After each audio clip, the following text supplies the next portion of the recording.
Anong balita mga pare ko eh? May mga players talaga na hindi nila nagugustuhan ang isa sa mga team dito sa NBA. Kagaya na lang itong si Ja Morant sa post-game interview niya. Sinabi dito ni Ja Morant na hindi niya gusto ang LA Lakers. Bakit kaya niya itong nasabi? Mamaya ay pag-uusapan natin yan. At ang isa pang team na hindi nagkakagusto sa Golden State Warriors, itong si Coach Steve Kerr, ay mayroong player sa Boston na hindi nagkakagusto sa kanya. Wala naman ang iba yan kundi itong si Jason Tatum. Balitang balita ito nung issue sa kanila nung Olympics. Ginali ba naman itong si Jason Tatum? Pinersonal ang laban kontra dito kay Steve Kerr. First time ngayon season. Kahapon nakaharap ni Jason Tatum ang nangbangko sa kanya. Itong nakaraang 2024 ng Paris Olympics na si Coach Steve Kerr. Sinabi rin ni Tatum sa kanyang nakaraang post interview, hindi niya nagustuhan itong si Coach Steve Kerr. Isa na rin ito sana sa pinakahihintay ni Tatum para ipakita ang kanyang galing kay Steve Kerr. At hindi lang yung mga pre. Alam niyo ba, pati ang crowd ng arena ng Boston Celtics ay hindi rin gusto itong si Coach Steve Kerr. Ay pinersonal din. Pagkatapos tawagin ang pangalan ni Steve Kerr, bigla naman itong pinadilim ang arena. Golden State Warriors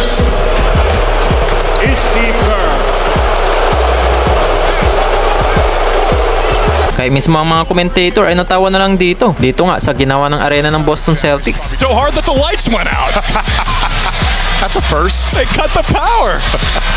And he had a nice little wave. He knew what he was getting in. Malakas pa mga asar ang mga fans ng Boston Celtics. Nakasuot ng jersey ni Tatum ng Team USA sa harapan ni Steve Kerr. Tinalo naman ng Golden State Warriors ang defending champion na Boston Celtics sa final score na 118-112. Hindi naman naglaro dito si Jaylen Brown. Ipinakita ni Jason Tatum kay Steve Kerr na kaya niya mag-step up para sa Celtics. Gumawa siya ng 32 points, 4 rebounds at 2 assists. Samantalang si Stephen Curry 27 points, 7 rebounds at 9 assists. Kahapon nagpalitan ng mga tres ang Golden State Warriors sa Boston Celtics. Kaso nga lang kinapos ang Celtics. After naman ng game nagbatian naman itong si Tatum at si Stephen Curry. Pero umiwas na lang itong si Jason Tatum dito kay Steve Kerr. Inamin naman dito sa post interview ni Coach Steve Kerr na hindi nakakatuwa na binangko niya si Tatum at si Joel Embiid. Pero karangalan naman nila na makauwi ng gold medal para dito sa kanilang bansa. And yeah, I didn't enjoy not playing Jason against Serbia, not playing Joel against South Sudan.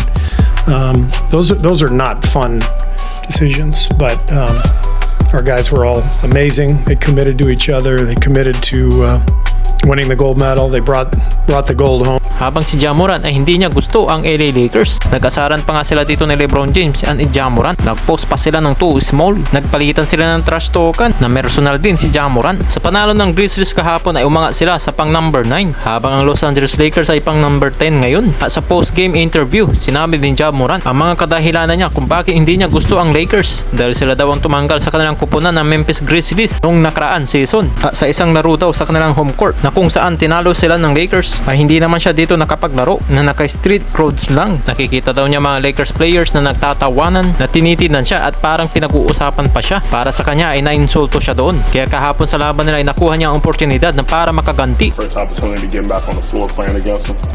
I bring first, whoever. Magre-rematch itong dalawang ito sa November 13 habang ang Golden State Warriors at Boston Celtics ay sa January 21, 2025. Matagal-tagal pa.